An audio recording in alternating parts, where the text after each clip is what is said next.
Meie füüsiline reaalsus on nii püsiv, kui püsivaks sa selle oma teadvuses lood.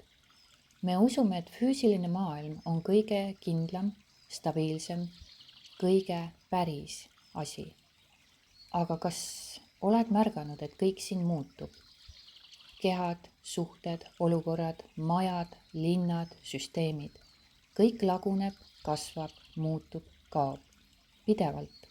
Ainus asi, mis neid nähtusi koos hoiab, on teadvuse fookus ja tähendus, mille me neile anname.